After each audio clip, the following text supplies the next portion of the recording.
Donc, on a vu un sujet un peu difficile hier. Et un sujet important. Voilà.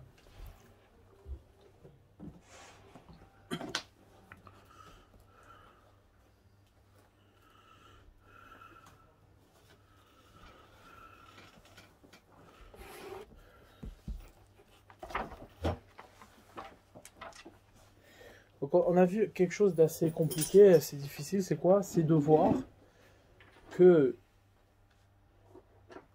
le Nachash et le Mashiach ont la même, comment dire, ont le même shoresh, ont la même racine, et que au final, même si le Nachash est considéré comme étant, c'est-à-dire on le voit comme étant le Yetzara, c'est dans la Torah, le Nachash c'est le Yetzara, d'accord? Donc ce qui est bizarre, c'est d'aller, comment dire, que la notion du Mashiach, c'est-à-dire ce qui est le Mashiach, puisse trouver racine dans le Nachash, dans le serpent. Donc on a expliqué hier comment dire, une notion qui est très importante, c'est d'entendre que la notion du mal, par définition, elle doit, c'est-à-dire le travail qu'on a à faire sur ce qui se révèle être mal pour nous, c'est-à-dire, eh bien, le travail qu'on a à faire, c'est de le rejeter du monde, c'est-à-dire le faire sortir du monde. C'est-à-dire qu'on ne peut pas, comment dire, le propre du Nachash, c'est quoi? C'est d'être méfaté, c'est-à-dire de te séduire sur le fait que le mal est une réalité du monde. C'est ça le propre du Yetzara. Le propre du Yetzara, c'est de te séduire sur le fait que le mal est une réalité du monde. D'accord? On va aller doucement, parce que il y a beaucoup de choses que j'aimerais dire, mais que j'ai pas eu le temps de poser dans ma tête. Donc du coup, on va échanger plus lentement, d'accord? On a, à l'origine, Adam Arishon. Adam Arishon.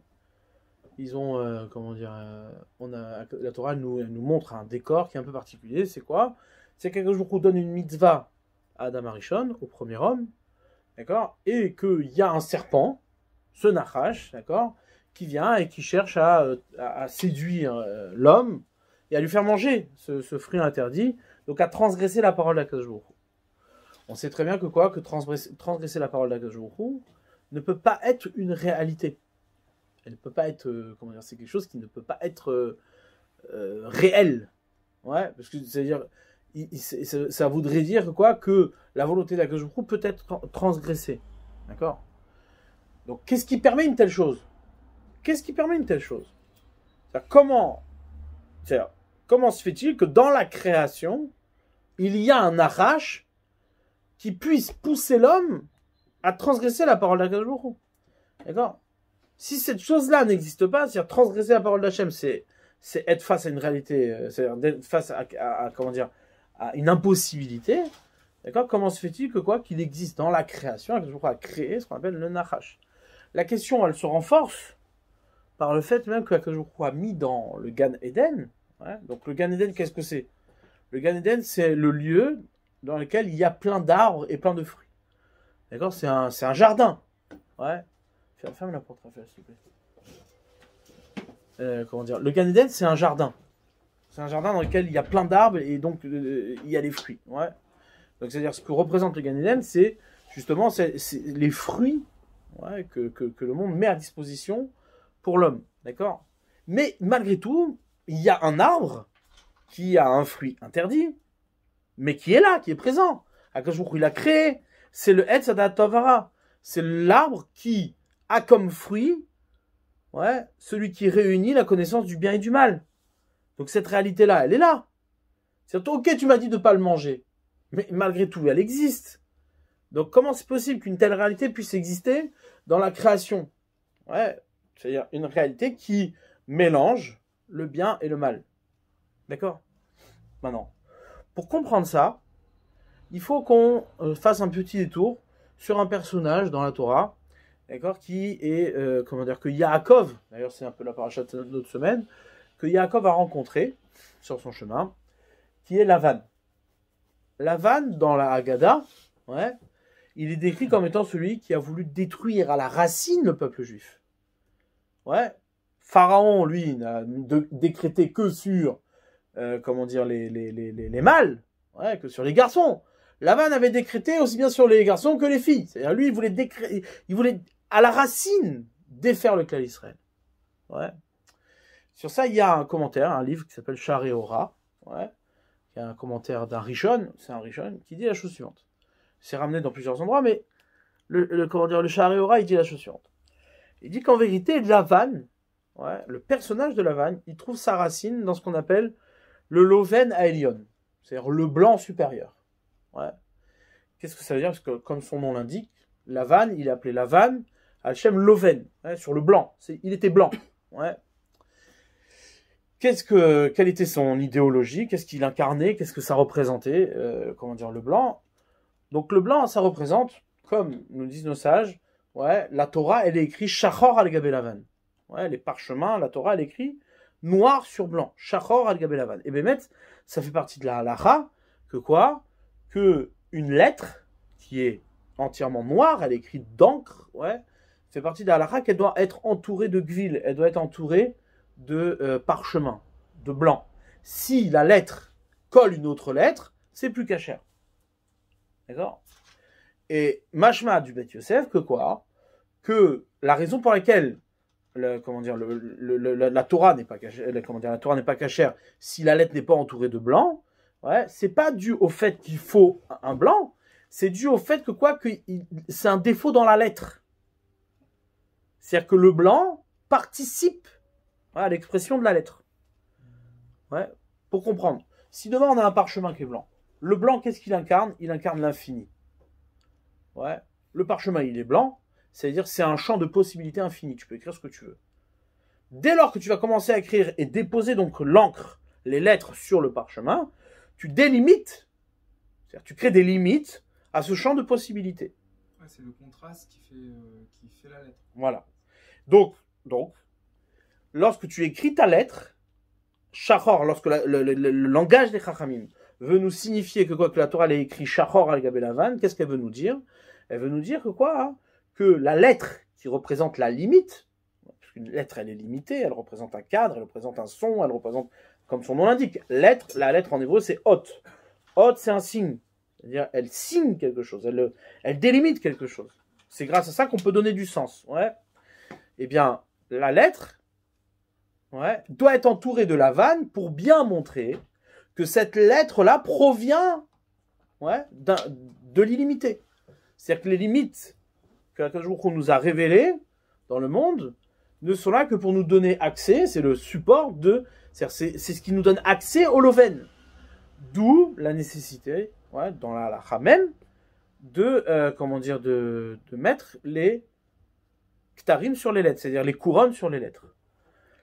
On appelle ça keter, ouais, c'est un keter, c'est une couronne. D'accord? Pourquoi? Parce que la couronne signifie que la lettre, ouais, dépasse son propre sens. D'accord? Lorsque vous écrivez une lettre, une composition de lettres donne un mot, une composition de mots donne une phrase et donne du sens. D'accord? Maintenant, lorsque on met des ktarim, c'est-à-dire on met des couronnes sur les lettres, ouais, alors, on vient dire que la lettre a un lien avec ce qui la dépasse et ce qui l'entoure, d'accord? Pour nous dire que quoi? Que la lettre, ouais, elle trouve son origine dans ce qui dépasse la lettre. D'accord? Elle a un lien avec ce qui dépasse ses propres limites. D'accord? Ça, c'était le secret de Rabbi Akiva, le personnage de Rabbi Akiva, qui lui, comme c'est marqué dans la Mishnah dans Sota, qui nous dit que quoi? Que Mishebet Rabbi Akiva, Batlak Kavod Torah, depuis le moment où Rabbi Akiva il est décédé, alors le Kavod de la Torah a disparu. Dit Rashi, pourquoi le Kavod de la Torah a disparu? Parce que Rabbi Akiva s'est forcé d'interpréter chaque couronne. C'est-à-dire qu'il n'a laissé aucune couronne. Même les petites couronnes qui étaient sur les lettres, il les a interprétées. Comme nous dit la Gemara dans Menachot, que quoi? Qu'il a été Doresh, ouais, à partir de ces couronnes-là, Tilim chez l'Alachot. Des tas entiers d'Alachot, ouais, il a... Maintenant, on comprend bien que quoi? Que ce qui nous reste de cette Torah-là, ouais, c'est quoi? Que représente cette Torah-là? ouais, c'est, comment dire, clairement dit, ouais, ce qui nous reste de cette Torah-là, c'est les secrets de la Torah. Ouais, les sodot de la Torah. Toute la Torah du sod. Ouais, comme il dit Rabbi Shimon Bar Yochai, il disait Rabbi Shimon Bar Yochai, celui qui a écrit le Zohar à Kodesh, il disait que quoi? Que lui, il était la trouma, ouais, c'était le prélèvement de toute la Torah de Rabbi Akiva.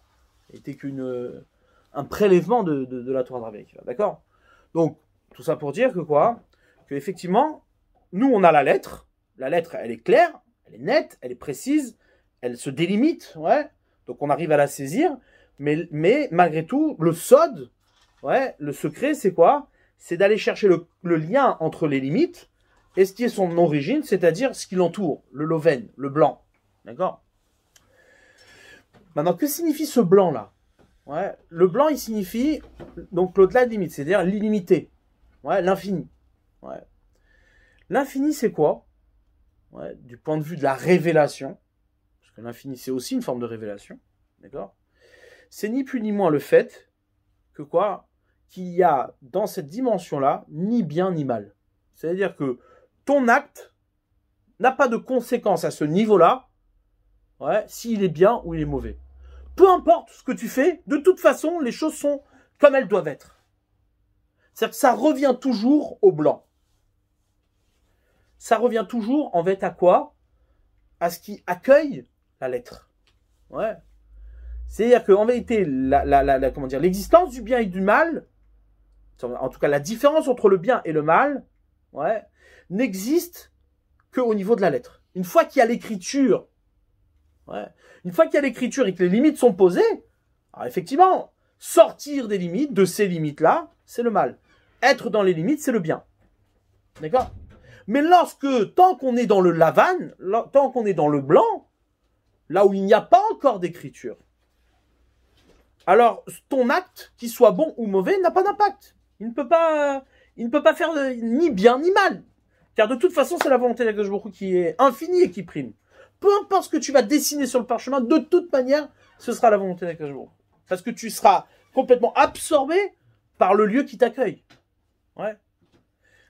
Comment dire, même quand tu fais une expérience physique, on a fait ça quand on était plus jeune, d'accord, tu prends ce qu'on appelle je me rappelle plus du nom, un stroboscope, d'accord, tu mets toutes les couleurs, tu les mets sur un rond comme ça, et tu fais tourner le rond à toute vitesse. La seule couleur que tu vois, c'est quoi? C'est le blanc. Ouais, c'est le blanc. C'est une expérience physique, d'accord. Pourquoi? Parce que le blanc, c'est la couleur qui accueille toutes les couleurs. Ouais. C'est la couleur d'accueil. D'accord? C'est-à-dire que comme ça, il a créé le monde. Ouais. Esh Chora al gabe Esh Levana. Un feu noir sur un feu blanc. Ouais. C'est ce qui fait l'accueil de tout, c'est le blanc. Donc Lavan, ouais, il incarnait ce personnage-là dans son idéologie qui voulait détruire Yaakov à la racine, c'est-à-dire qu'il voulait aucune lettre. Ouais. Lui, ce qu'il prétendait, et il trouvait sa force à la racine même des choses, ouais.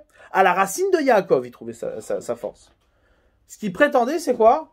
C'est que le monde, de toute façon, peu importe que tu choisisses le bien ou que tu choisisses le mal, de toute façon, à son niveau à lui, il n'y a pas d'incident.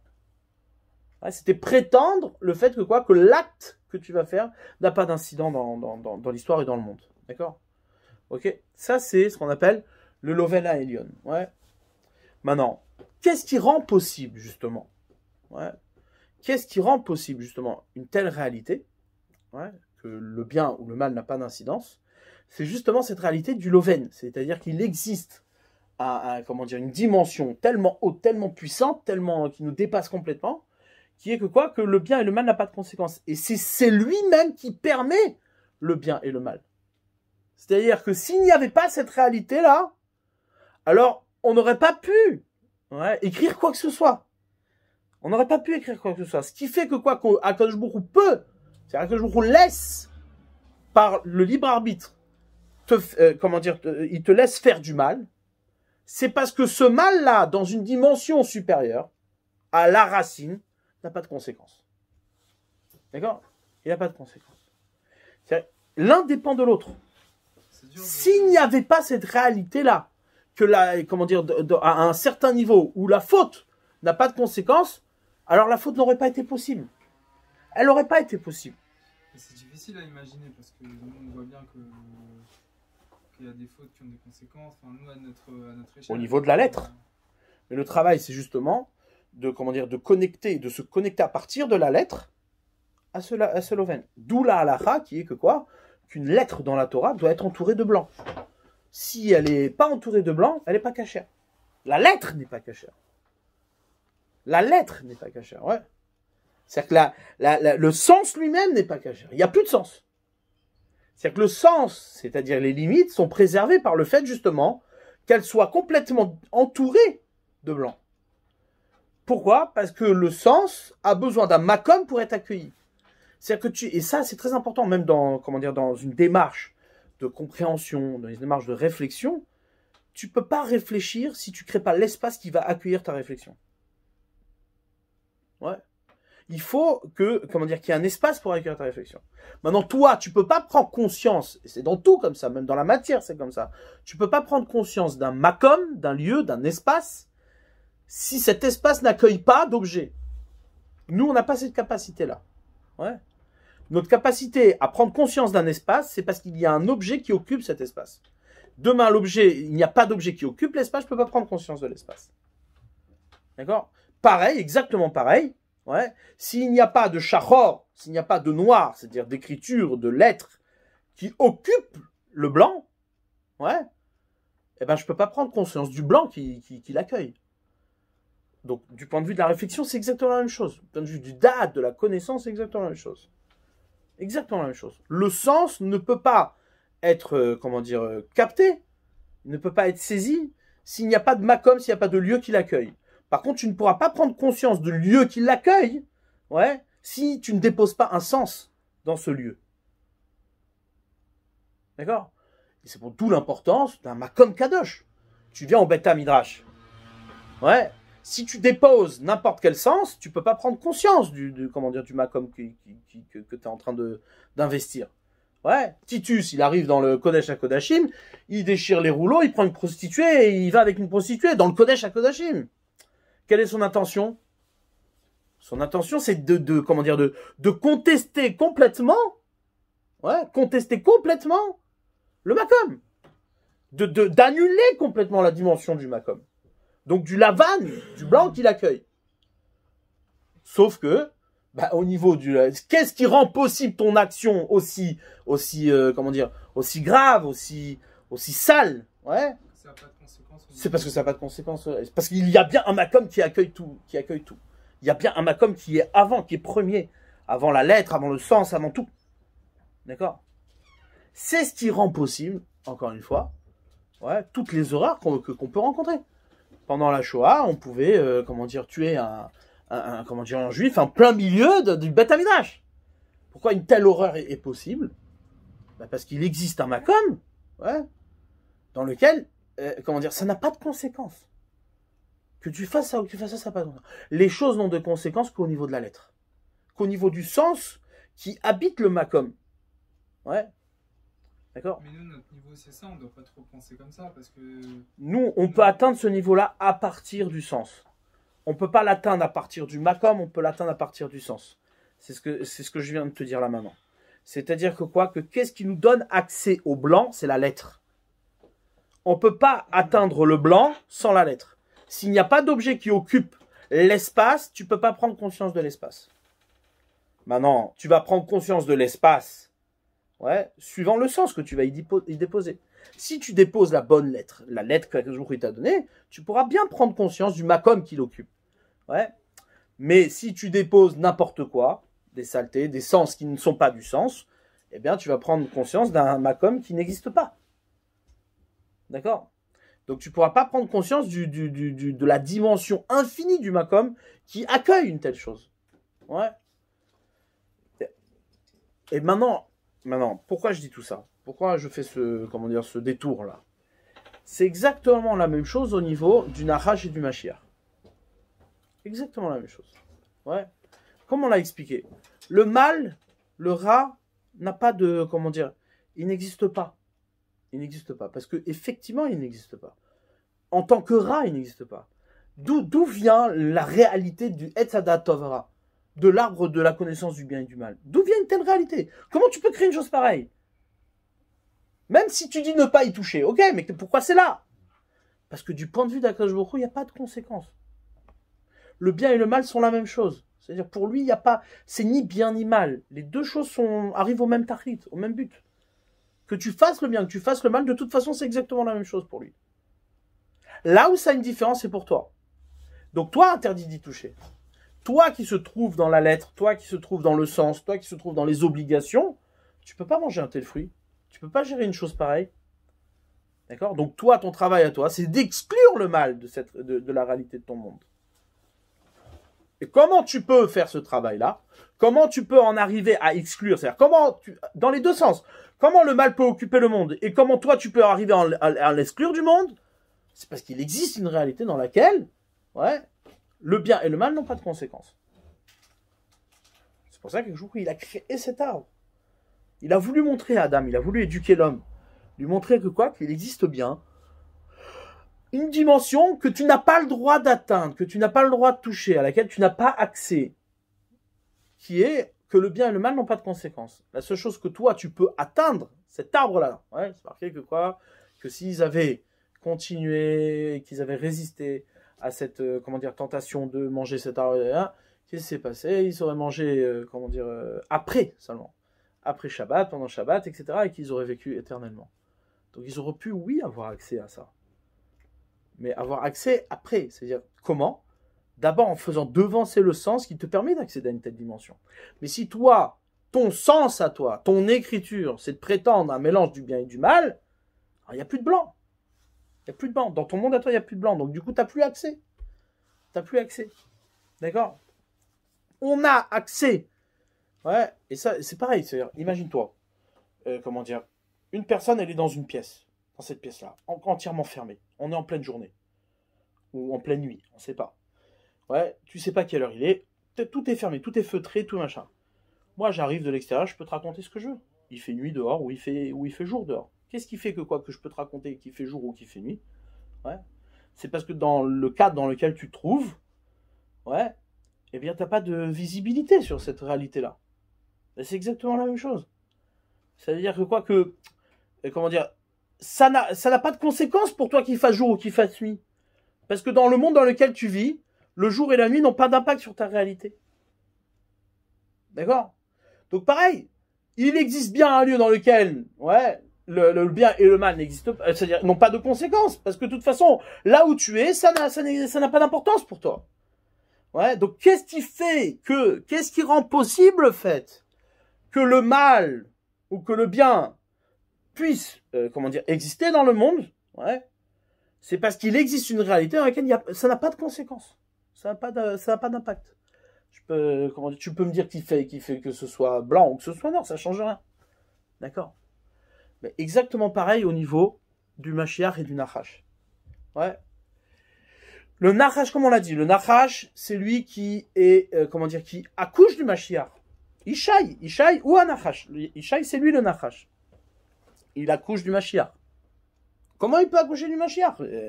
Comment c'est possible que le Nachash soit la source, l'origine, le shoresh du Mashiach? C'est parce que, effectivement, Ishaï, en tant que Ishaï, qui est Nachash, à sa dimension, là-bas, le mal n'existe pas. C'est ce que vient témoigner la Gemara dans Vavatra. Pourquoi Ishaï, il est appelé Nachash? Il a appelé le serpent? Parce que Met Be'et Yoshen Nachash, il est mort que à cause du décret du Nachash, il était blanc de toute faute. Lui, il n'a pas fauté. Il a échappé à la faute. Donc, parce qu'il existe un Ishaï qui a échappé à la faute, c'est ça qui rend possible un Nachash dans le monde. C'est ça qui rend possible le Nachash dans le monde. C'est ça le secret de cette Gemara-là. C'est-à-dire que quand cette Gemara dit que Ishaï, il a appelé Nachash parce qu'il est mort Be'et Yoshen Nachash, que à cause du décret du Nachash. Parce qu'en vérité, n'est possible de mourir Be'et Yoshen Nachash que parce qu'il existe des hommes qui sont en dehors de la faute. Il existe une réalité dans laquelle le mal est complètement rejeté. Il est hors du monde. Il est hors de la réalité. Donc, puisqu'il existe un Ishaï, qui comment dire, a complètement exclu la faute, du coup, le Nachash, peut être dans le monde. Effectivement, il peut accoucher d'un autre Nachash qui a un Yetzer Hara et qui fait, parce que quoi? Parce que je peux l'en exclure. Parce que je peux l'en exclure. Qu'est-ce qui rend possible le fait que le Nachash peut occuper le monde à ce point-là? C'est parce que je peux l'en exclure.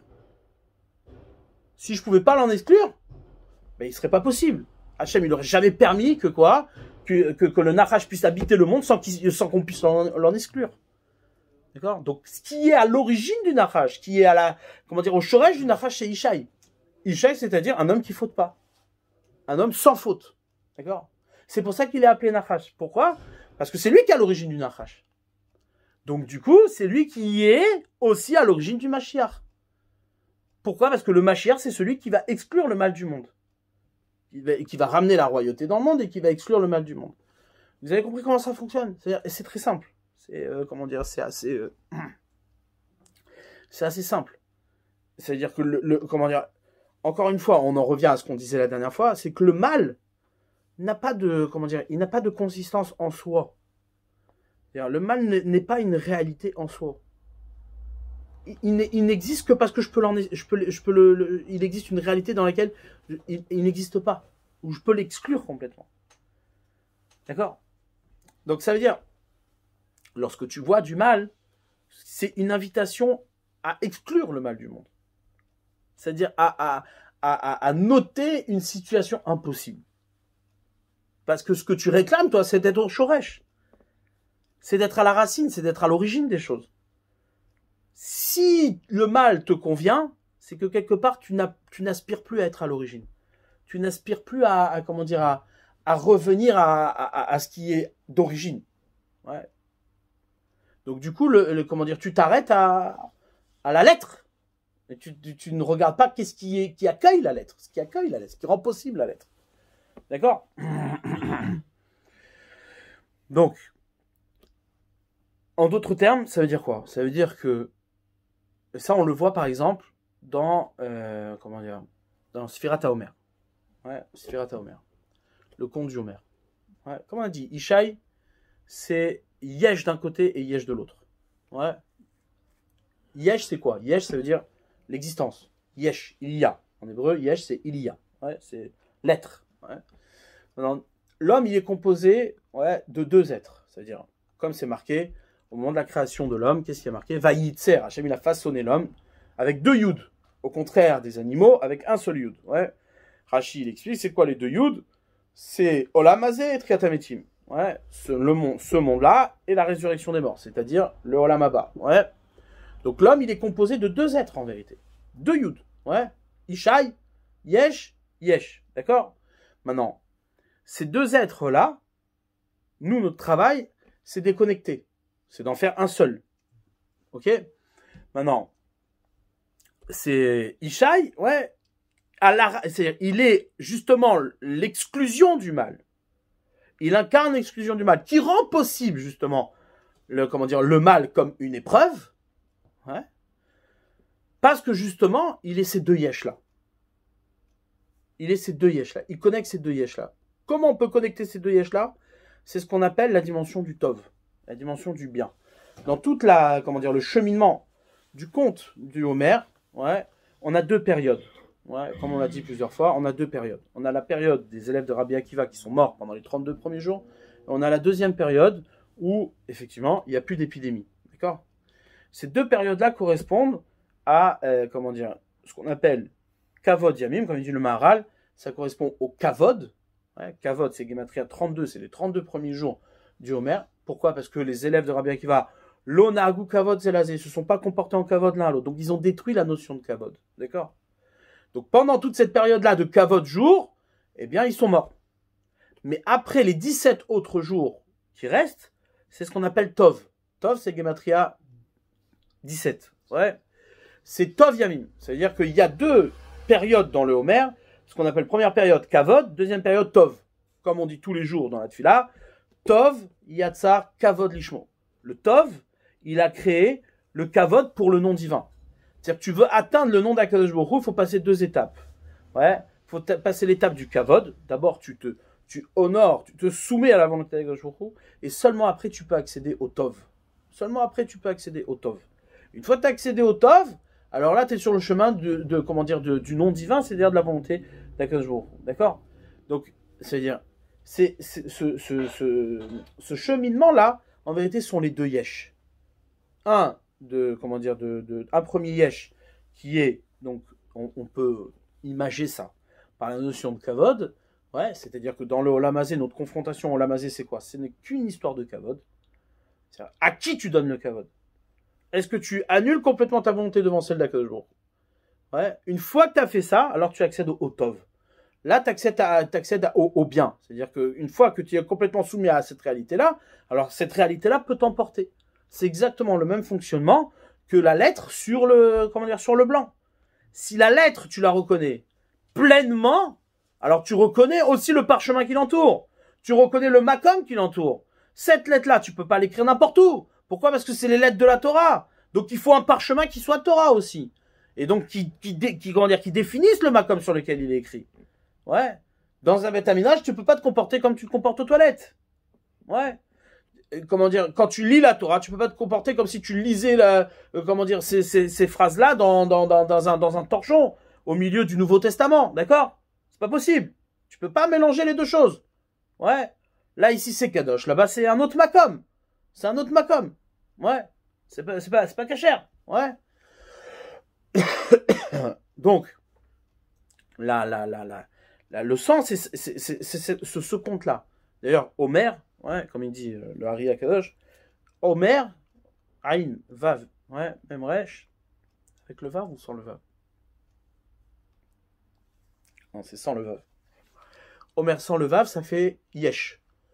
Ouais, 310. Et donc, le travail du Homer, c'est de compter le Homer, les jours du Homer, qui sont de 49 jours, pour arriver au 50e jour qui, lui, est la dimension du deuxième Yesh. Ouais, du deuxième Yesh. Pour ça, il faut parcourir ce qu'on appelle Kavod Vetov, pour arriver au deuxième Yesh, créer cette connexion. Ouais, et si on crée les deux Yesh, ça fait Keter. Keter, c'est 620. Ouais, comme il dit, c'est marqué dans la Gemara, que les tzadikim, ils héritent de Shai Olamot, de 310 mondes. Ouais. Les Anchil Ohavai Yesh. Akadosh Baruch Hu, il fait hériter à ses aimés, Yesh. Il fait hériter du Yesh. C'est-à-dire qu'il te donne un Yesh, qui est le Yesh du Olam Hazé. À toi de connecter au deuxième Yesh. Les Anchil Ohavai Yesh. À ses aimés, il leur fait hériter le Yesh. Du coup, qu'est-ce qu'ils font? Eh ben, en héritant du deuxième Yesh, il crée ce qu'on appelle le Keter. Il couronne la royauté divine, c'est-à-dire le Melech HaMashiach. D'accord? Donc, lorsque, Ishaï et le Nachash, il fait accoucher du Mashiach. Pourquoi il fait accoucher du Mashiach? Parce qu'il est les deux Yesh. Celui qui a connecté les deux mondes. Un monde dans lequel il a vécu, où il a fait zéro faute. Ces zéro fautes-là lui ont donné accès au Yesh, au deuxième Yesh. Du coup, il maîtrise complètement le Nachash. Le Nachash est au service du Mashiach. C'est lui qui donne naissance au Mashiach. C'est lui qui lui donne naissance. Pourquoi il lui donne naissance? Parce que tout l'intérêt du Nachash, c'est-à-dire tout ce qui rend possible le Nachash, c'est le fait que je peux l'exclure. C'est le fait que je peux lui résister. C'est le fait que je peux définir qu'il n'existe pas.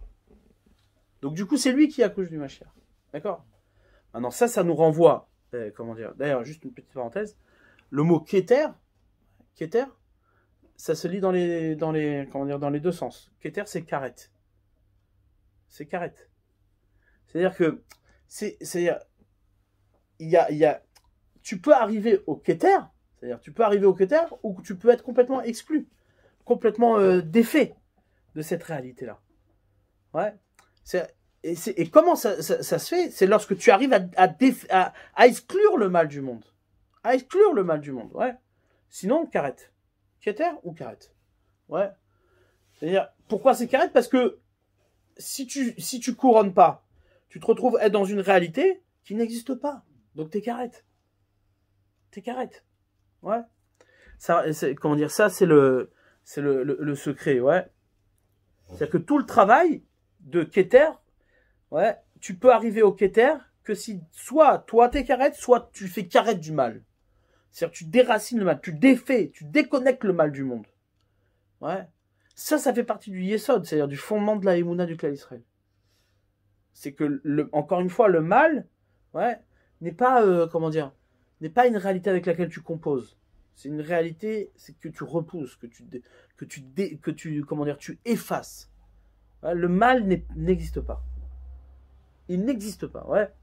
D'accord? Je ne veux rien oublier. Ah oui. Par exemple, David Ameller. David Ameller qui est né de Yishai et qui est le Melech HaMashiach. Ouais. David Ameller, il est né à Shavuot. Il est né au 50e jour du Homer. Ouais. Ça veut dire que effectivement, ces 49 jours-là font naître David Ameller. Qui donne le deuxième Yesh. Ouais, le deuxième Yesh. Ouais.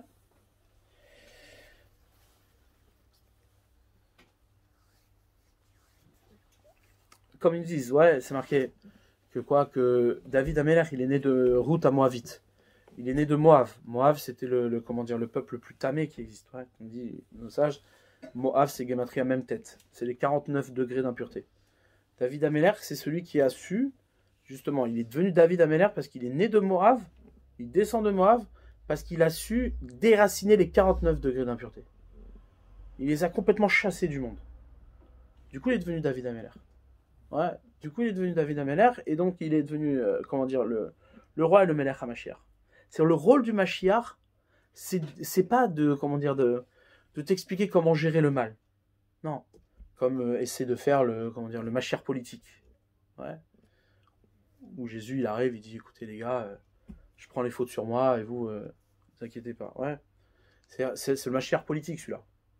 En réalité, le David Ameller, c'est le Mashiach qui vient qui dit, non, le mal n'existe pas. C'est-à-dire, tu déracines le mal complètement. De Moab est sorti David. Et c'était avant de devenir roi qu'il a fait commencer ce travail? Ça a été un cheminement. Ouais. Comme c'est marqué, ouais, dans sa Genesis, ça aussi c'est important de prendre conscience de ça, que les choses se font par cheminement. Mais un cheminement qui est ininterrompu. Ouais. Par exemple, le Homer, c'est marqué que le premier jour du Homer, tu amènes un korban BMA, ouais, c'est-à-dire un séor. Tu amènes de l'orge. L'orge, c'est une nourriture animale. Alors que à Atzeret, c'est-à-dire à Shavuot, tu amènes un chita, tu amènes un korban qui est une alimentation d'homme. Ouais. C'est-à-dire tu passes d'une BMA à un homme. Ouais. Et nos sages nous disent que Zman, c'est la même gematria que BMA Adam. Le temps. Ouais, le temps, c'est la même gematria que BMA Adam. C'est-à-dire que le temps, en vérité, c'est quoi? Le temps nous est donné pour passer d'un état animal à un état d'homme. Ouais. C'est la même gematria, exactement la même. BMA Adam, ça fait Zman. Ouais, bon, ça c'est une autre manière de dire ce que, ce que le Hari ramène, que les Shemot, les deux derniers Shemot d'Akadosh Baruch Hu, qui sont les deux compositions du nom divin inférieur, ouais, qui font la gematria Ma et Ban. Ouais, Ma, 45, Ban, 52. Ensemble, ça fait Bema Adam. Ouais, Ma, c'est Adam, et Ban, c'est Bema. Ouais. Ces deux noms-là inférieurs, c'est le temps, c'est le Zman. Le Zman, c'est quoi? C'est justement le processus, ouais, dans lequel l'homme passe de l'état animal à l'état d'homme. Ouais. C'est ça toute la sphère atomique. Tu passes d'un yesh à un yesh. Tu connectes ces deux yesh. Tu montres que c'est une continuité. C'est une seule chose. Ouais. C'est comme ça qu'on couronne, ouais, Akadosh Baruch Hu, qu'on couronne et qu'on fait naître le Mashiach. D'accord? Donc c'est la même chose. C'est exactement la même chose.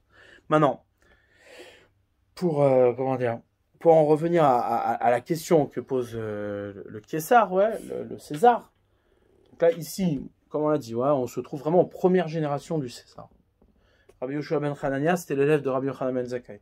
Rabbi Yochanan ben Zakkai, c'est celui qui a négocié avec, le César de l'époque. C'est lui qui a nommé d'ailleurs le César de l'époque, en lui annonçant qu'il allait être César au moment où il a détruit le Beth Amikdash. Rabbi Yochanan ben Zakkai était à la destruction du Beth Amikdash. D'accord? Donc c'est on est vraiment à une génération près de la destruction du Beth Amikdash et donc du couronnement du César. Ouais. Donc on est vraiment dans les premiers. On est vraiment dans le début, quoi.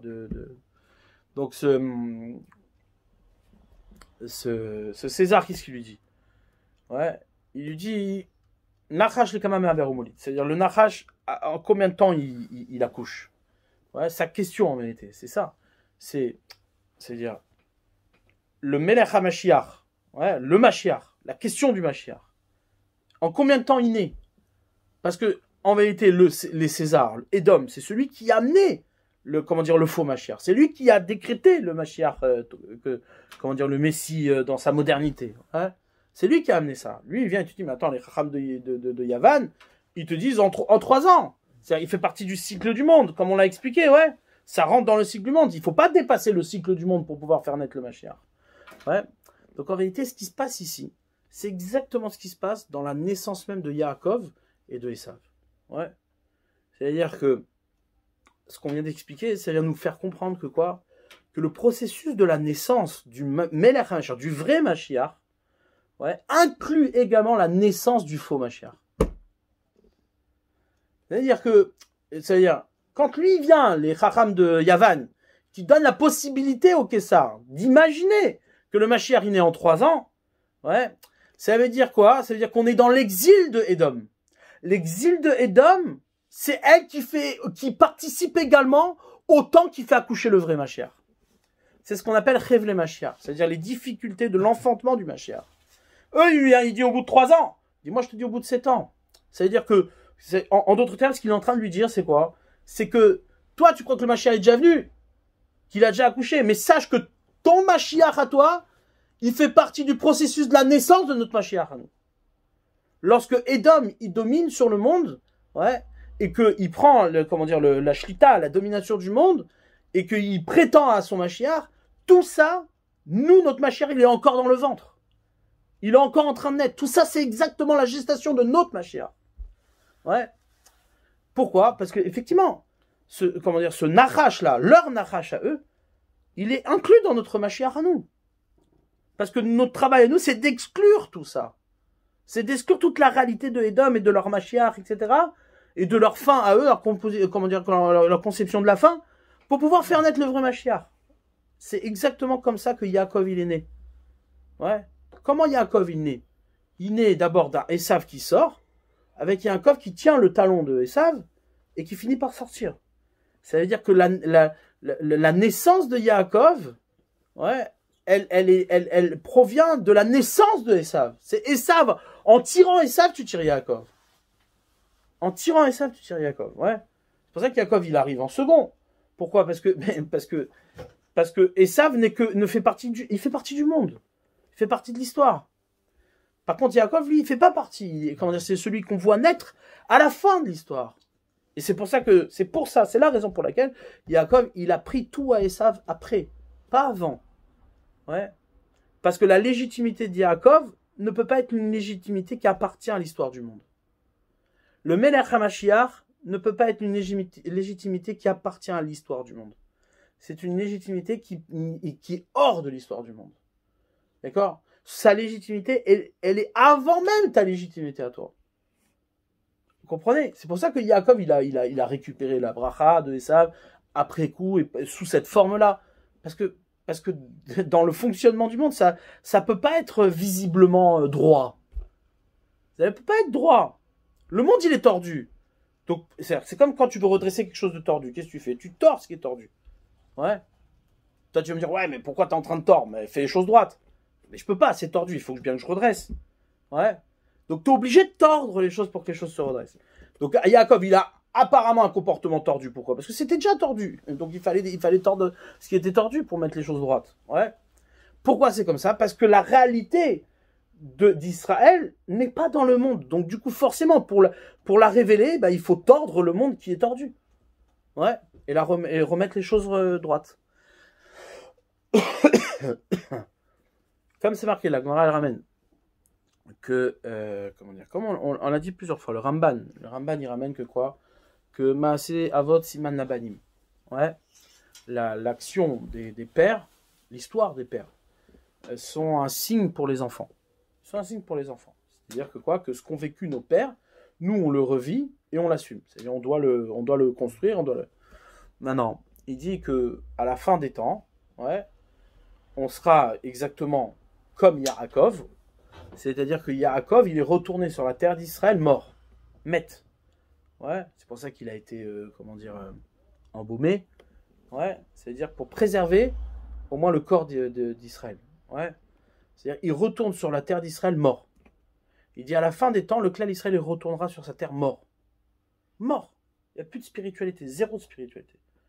Ouais, comme ça dit le Ramban, il y a plus de 1000 ans. C'est-à-dire le retour d'Israël, c'est comme ça qu'il se fait. Ouais. Pourquoi? Parce que le propre de Édom, c'est-à-dire la shlita, la domination de Édom, c'est quoi? C'est de ridiculiser Israël. C'est de faire comme si, même pire que ça, c'est pas de ridiculiser, c'est de prétendre à une non-légitimité d'Israël. Pourquoi? Parce que quand il y a le Nachash, il peut pas avoir le Mashiach, c'est pas possible. Pour Israël, c'est très clair. Ouais. Le Mashiach, ça veut dire l'effacement total du Nachash. Il peut pas avoir de Nachash s'il y a le Mashiach. C'est une akira, c'est un déracinement du mal, le Mashiach. D'accord? C'est pour ça qu'il doit détruire Amalek, c'est pour ça qu'il doit faire la guerre contre Amalek, etc., etc. Ouais. Donc ça veut dire, ici, ce qu'on est en train de dire, c'est quoi? C'est que, c'est ce qu'il dit il y a marqué, il y a une discussion dans la Gemara en Choulin qui ramène que quoi? De savoir si Yaakov il est mort ou il est pas mort. Ouais. On a dit non, Yaakov l'omet. Parce que Mazaro Bachaim, Afou Bachaim. Si sa descendance elle est vivante, alors lui aussi il est vivant. Ouais. Demande mes Farjim, c'est quoi cette originalité? Et tout le monde a une descendance vivante, et donc forcément tout le monde est vivant à ce moment-là. C'est quoi le fait de dire que puisque Yaakov il a des enfants qui sont vivants, sa descendance elle est vivante, alors lui aussi il est vivant. Mais tout le monde ça marche comme ça. Qu'est-ce qu'il a de particulier Yaakov? Ouais. Alors, ce qu'on veut dire c'est quoi? C'est que justement le fait que Maaseh Avot Siman Abanim, c'est-à-dire que les enfants vivent la vie de Yaakov. Nous, c'est-à-dire quand pour les autres ils vivent pas la vie de leur père. Mais la descendance de Yaakov, Israël il vit la vie de Yaakov. Donc si Israël il vit la vie de Yaakov, alors Yaakov il est vivant. Mais si Israël il vit pas la vie de Yaakov, alors Yaakov il est mort. Et sur ça on vient te dire que quoi? Que non, que Yaakov le mette. C'est-à-dire que certes en apparence Yaakov il retourne sur sa terre mort. Pourquoi? Parce que les bénis Israël ne seront pas Israël, ils appliqueront pas les actions de Yaakov. Mais le jour où ils appliqueront les actions de Yaakov, alors ils vont revenir, ils vont ressusciter Yaakov.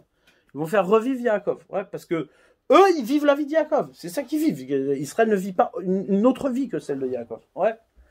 D'accord? Comme on a vu dans Rabbi Elchanan, ouais. Il y a marqué que quand Yaakov il s'est présenté devant Esav, qu'est-ce qu'il a fait? Hein?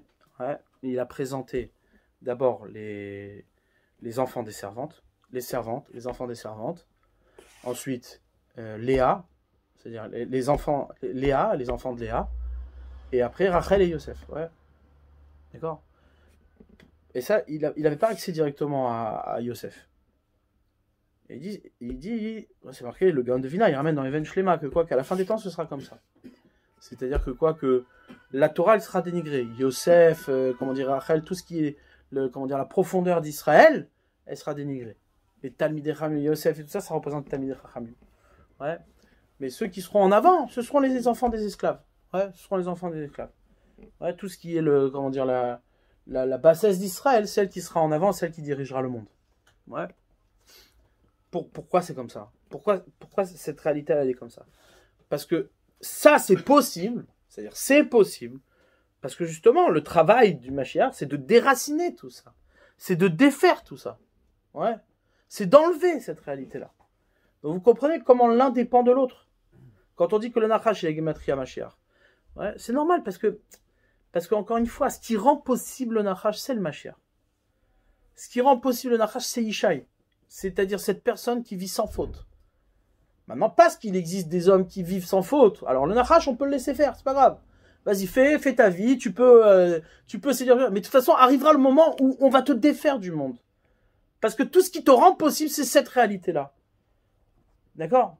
Donc ce détour-là, il est possible parce que justement, on te laisse aller dans ton chemin pour que tu puisses découvrir après que c'était pas le bon chemin. D'accord? Donc quand Rabbi Yoshua ben Hanania, c'est-à-dire quand le Kessar, il pose la question à Rabbi Yoshua ben Hanania, il dit Nachash le Kamameh Aberobolit, c'est cette question qu'il a derrière. C'est-à-dire le combat ici de Rabbi Yoshua ben Hanania, il est capital. C'est-à-dire c'est une espèce de, comment dire, de disputation du type, comment dire, du type chrétien. Ça veut dire, ouais, attends, toi tu viens, tu parles du Messie, mais nous, pour nous, mais le Messie c'est Jésus, et vous croyez pas en Jésus, donc on va vous tuer. Ouais. Rabbi Yoshua ben Hanania, il est à l'origine de cette disputation. C'est-à-dire, il est dans la première disputation de l'histoire avec Edom. Ouais. Où Edom, il vient et dit, mais attends, le serpent, à combien de temps comment dire, il accouche? La référence de Edom, c'est Yavan. C'est le grec. Et le grec, il te dit au bout de 3 ans. Sur ça, lui, il vient, Rabbi Yoshua ben Hanania, avec sa force, avec son... Il a dit, non, c'est au bout de 7 ans, ça n'existe pas. Et moi, je suis plus intelligent que Yavan. Et je vais te le montrer. C'est-à-dire, comment dire, le Kessar, il provoque Rabbi Yoshua ben Hanania. Il lui dit, ok, si toi, t'es dans mon exil, si toi, maintenant, le juif, t'es sous mon exil, d'accord? Donc, tu prétends que quoi? Que tu me rends possible. Ouais, tu me rends possible. Moi, Nachash, tu me rends possible, ouais, pour que je puisse accoucher de toi. Un jour, c'est-à-dire, encore une fois, le Nachash comment dire, comme il dit, le Rambam. Ouais, regardez ce qu'il dit, le Rambam. Ça a été censuré pendant des années, ça. Hein. Aujourd'hui, on l'a remis parce qu'ils n'osent plus nous massacrer et nous tuer, mais à cause de ça, en tout cas. Mais comment dire, mais pendant des années, ça a été censuré.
Vim Yamod Melech mi ben David. Ouais, si demain se levait un roi de la maison de David, Ogé Torah Voseg Bimizot, il est impliqué dans l'étude de la Torah, il s'applique au Mizot, que David aviv comme David son père, qui fait Torah Shebirtav, Shebealpe, comme la Torah écrite et Torah orale, et Yaakov Kol Israël et l'Herba. Et il force tout Israël à aller dans la loi, ou les Chazek Bedaka, et Lachem Yilchamot Hashem, il va faire les guerres d'Hashem, Arizé Bereskat Shu Mashiach, on a une Chazaka que c'est le Mashiach. Imasa Veitzliar, s'il fait et il réussit, Venatzar Kolamot, il a vaincu toutes les nations chez Zivav qui sont autour de lui. Banamikdash, il a construit le Beth Amikdash Bimkoma à son endroit, Bekibetz Nitre Israël, il a rassemblé tous les exilés d'Israël, Arizé Mashiach Vevadaï, c'est sûr que c'est le Mashiach. D'accord? Ouais.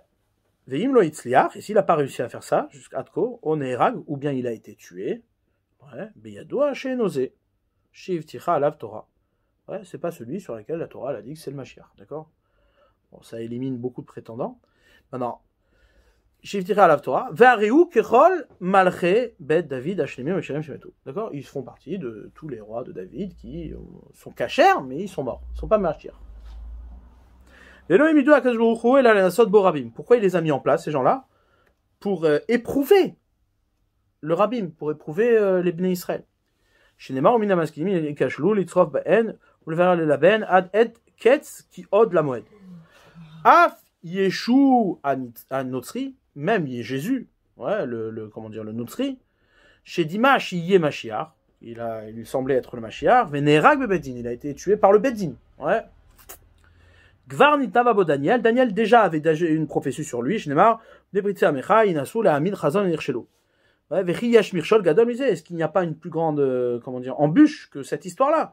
Chez Kol Anevim Dibrou, Shamashiach Goel Israël, que tous les prophètes ont prophétisé que le Mashiach va nous délivrer. Au Mashiach, il va les renforcer dans les mitzvot. Bezegaram, et celui-là, qu'est-ce qu'il a entraîné? Les Abed Israël, de tuer tout Israël. Becherev, par le glaive. ou les phaser, de les disperser, shéritam, ou la shpilam, de les rabaisser, ou la khlifa Torah, de changer toute la Torah, ou la todrova olam, et de tromper la majorité du monde, la vod eloka, Eloham ibalade Hashem, de servir un Dieu qui n'est pas Dieu. Ouais. Aval marchavot boré olam, mais sache que quoi, que la pensée du Créateur, en koach batam la sigam, il n'y a aucune force dans la pensée de l'homme pour les saisir. Kilo derachenu deracha, parce que nos chemins à nous ne sont pas ses chemins à lui. Velo marché voté nous, nos pensées à nous ne sont pas ses pensées à lui. Vechol advarim aelou, et toutes ces choses-là, Shali Yoshua Notri, de Jésus le chrétien, Vechol ze, Vechel ze, à Ishmaéli, ouais, également pour ce Ishmaéli, ouais, Mahomet, Shamad Achav, qui s'est tenu après lui, Enan Ela le Yacher Derech le Melech HaMashiach. Ils ne sont là que pour, préparer le chemin du Melech HaMashiach. Ils préparent le chemin. C'est exactement ce qu'on dit maintenant. C'est-à-dire que leur accouchement de leur Mashiach à eux, c'est en vérité les difficultés de l'accouchement de notre Mashiach. C'est ça, exactement ça, ouais. Ou les taken et taolam kulo, et de réparer le monde entier, la avod et Hashem biyachad, pour qu'à la fin des temps, tout le monde va reconnaître qu'il faut servir Hashem. Ensemble, chez Neymar, Kiaz et Efor Halamim Safaboura, Likro Kulam, Eshem Hashem et Lavdo Shrem Echad. Ketzat, comment ça marche? Kevar Nitmale Haolam Kulo Midivre Mashiach. Le monde entier s'est rempli de la notion du Mashiach, ou Midivre Torah, des paroles de Torah, Midivre Mitzvot et de Mitzvot, ou Pashtut Varim Elou Be Yim Rechokim. Ces choses-là se sont répandues dans toutes les îles du monde, les plus éloignées. Ou Bermi, mais parmi les peuples les plus éloignés. Vekvar Batlou Bisman Azé, Velo Ayuno Agot Ledorot, Elua Omrim, Dvarim Nistarot, Yesh Baem, Venan Kipshutan. Regarde Mashiach Vegilan Nistarot. Eux, ils n'arrêtent pas de dire que le Mashiach est déjà venu et tout ça, etc. Ou que chez Amod Amelech HaMashiach. Mais lorsque le Mashiach, il va venir, ouais, et que, on va finir par accoucher de ce Mashiach-là, Behemet, véritablement, Viyatzliach, il va réussir, Viyarom, Viyinasé, il va élever, etc. Miyadem Kulam, Chosrim. Alors de suite, eux, ils vont faire tchouva. Parce que leur erreur, ouais, elle sera tellement éloignée de la vérité qu'ils seront obligés de reconnaître la vérité, facilement. Alors que si demain le Mashiach il arrive comme ça et que toi t'as jamais entendu parler de Mashiach, que t'as jamais prétendu à quoi que ce soit, bon bah ça te fait ni chaud ni froid, ouais, d'accord. Donc en vérité ce qu'il est en train d'expliquer ici, c'est exactement ce qu'on explique maintenant, c'est-à-dire que quoi, que dans le processus de la naissance du Mashiach, il y a un Nachash que eux ils prétendent qu'il est déjà né.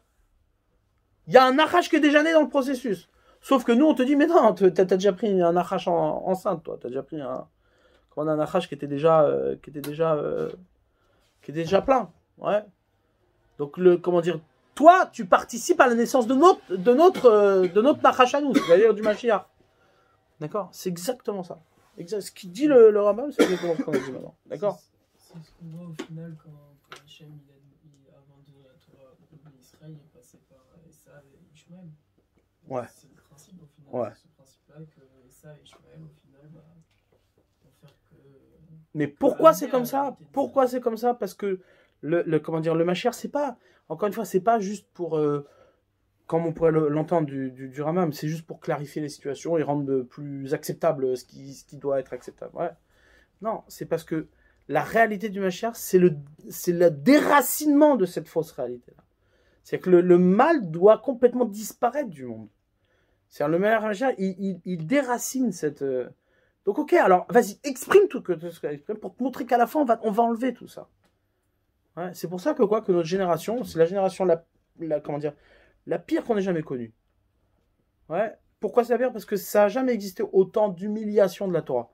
La Torah, elle n'a jamais été autant humiliée que maintenant. Jamais. Ouais. Jamais. Aujourd'hui, le peuple d'Israël est dirigé par des demeurés. Mais mettre des demeurés. Ouais. Quand je dis des demeurés, c'est des vrais demeurés. C'est-à-dire qui font honte au clan d'Israël. Qui font honte au clan d'Israël. C'est-à-dire ce qu'ils mettent en avant, c'est une culture qui n'est pas la nôtre. C'est-à-dire ils parlent d'identité juive alors que c'est tout l'inverse de ce qu'est un juif. Tout l'inverse de ce qu'est un juif. On est représenté par des juifs qui sont tout l'inverse de ce que c'est un juif. Ça n'a jamais existé comme ça. Jamais. C'est une réalité, qui a dépassé. Et c'est ça qui dit le gars. D'abord, on présente les filles des esclaves, des servantes. À la fin, ce sera comme ça. À la fin, tu finiras par rencontrer. Et savent qu'est-ce qu'ils rencontrent aujourd'hui? Ils rencontrent les demeurés. Qu'est-ce qu'ils rencontrent? Quelqu'un qui n'est même pas capable de lire l'Aleph bête. Aujourd'hui, qui c'est qui va voir comment dire, les autorités et qui défendent le judaïsme? Des gens qui savent même pas lire en hébreu, qui font la tefila dans un sidon en phonétique. Et encore s'ils font la tefila. Ouais. C'est une catastrophe. Catastrophe. On n'a jamais vu ça. Bah non. Pourquoi c'est comme ça? Pourquoi c'est comme ça? Parce qu'il faut que tout ça s'exprime pour montrer que ça va disparaître, ça va pas exister, ça va pas rester. Et qu'à la fin, le Mashiach, il enlève tout ça. C'est ça son travail. Ils n'ont pas de légitimité. Au contraire, c'est montrer que quoi, que eux, ils dépendent du Mashiach. Ils dépendent de Yishai. Ce qui rend possible leur détour, ce qui rend possible leur, comment dire, leur bassesse, ouais, c'est parce qu'il y a un Yishai qui est à l'origine de ça, qui lui n'a jamais fauté. Sinon, bah, on t'aurait pas laissé, on n'aurait jamais laissé une chose pareille. Tu peux pas laisser quelque chose que tu peux pas défaire. Pas possible. Donc pour que ça puisse s'exprimer, il faut qu'il y ait une réalité qui soit première et qui donne la possibilité à cette chose-là d'exister. C'est quoi? C'est que Yishai sans faute, Yishai zéro faute. Parce qu'il existe des gens comme ça, comme Yishai, qui est à la racine de tout ça, qui eux sont détachés de la faute. Alors à ce moment-là, toi, bon bah vas-y, fais ton arrache. Ouais, mais de toute façon, il va disparaître. On a la capacité de le faire disparaître. C'est ça, comment dire, le Mashiach, c'est ça qu'on va dire, Nachash, Gematria Mashiach, etc., etc. C'est cette question-là qu'il lui pose. L'autre, il est dans un, Rabbi Yoshua ben Chania, il est dans un débat qui est capital. C'est-à-dire, t'imagines s'il ramène pas, on va voir à la fin, mais s'il ramène pas tous les Grecs, c'est fini. Là, ici, l'autre, le Kessar, qu'est-ce qu'il fait? Il défonce tous les Juifs. Parce que eux, ce qu'ils attendent, c'est quoi? C'est la disparition du peuple juif. C'est ça qu'ils attendent. Pourquoi? Parce qu'il faut surtout pas qu'on puisse revenir à... Il faut surtout pas qu'après eux, il y ait un Mashiach qui naisse. Surtout pas. Ça revient à dire qu'au final, le rachat, il peut exister que parce qu'il y a une réalité du tzaddik, en fait, qui est là à l'origine. Exactement. Quoi qu'il arrive, le rachat, il finira par être éjecté. Parce que la seule réalité, c'est... Pourquoi ils se battent tellement aujourd'hui? Pourquoi ils se battent? Pourquoi ils sont tellement anti-Torah? Parce qu'on a fait naître un Nachash, on a fait naître un serpent qu'on veut surtout pas qui participe à la naissance du Mashiach. Pourquoi les gens veulent à tout prix dire que le Mashiach est déjà là? À l'époque, c'était Esav qui faisait ça. Aujourd'hui, c'est Esav qui est dans le clan d'Israël. Ouais. C'est Esav qui est dans le clan d'Israël. C'est ce qu'on appelle, ce qu'il dit le Zohar HaKadosh. Amalek dans le clan d'Israël. Parce que cette virulence-là, et pourquoi il faut à tout prix? Pourquoi il y a un dénigrement de la Torah aussi fort, aussi puissant? Ça n'a jamais existé comme ça. Pourquoi? Parce que le Mashiach, il est déjà là. Et tu sais qui c'est qui dit ça? C'est le juif qui dit ça. Ça y est, on gère, tout va bien. On a fini maintenant, ça y est, l'histoire est terminée. On a la bombe atomique, on va gérer. Ouais. Du coup, bah, il n'y a plus besoin d'aller chercher quoi que ce soit. C'est-à-dire la appala, c'est-à-dire qu'on appelle ça la perte du oubar, la perte du fœtus. Ouais, comme on l'a expliqué hier, elle se fait lorsque le fœtus il est complet. Il a une étape où il est complet, où il se prétend complet. C'est bon, on a abouti, on est bien, on est tout. Il n'y a jamais eu pire qu'un tel discours. Quand tu arrives et tu viens, tu dis, oh, bah, tout va bien, on n'a jamais eu une génération aussi bonne que la nôtre, tout va bien. Ah, tu vas bien, bon, bah, ça veut dire que tu n'attends plus rien. C'est-à-dire que tout va bien. C'est comme exactement le discours du Kessar. Il est déjà né, ma chère, il est déjà là, tout va bien. On n'attend plus rien. Mais comment tu peux attendre plus rien lorsque tu vois que 95% du peuple juif, il fait pas la Torah? C'est bizarre, c'est un truc qui va pas. Donc c'est que... D'accord? Mais le Nachash, c'est une vraie créature. C'est une créature à part, mais qui est reliée au Yetzirah de tout le monde, c'est ça? Qui influe sur le Yetzirah de tout le monde, en fait. Exactement. C'est une créature d'un autre monde ou Non, c'est une créature qui est dans le monde. Il existe sur Terre. Tout à fait.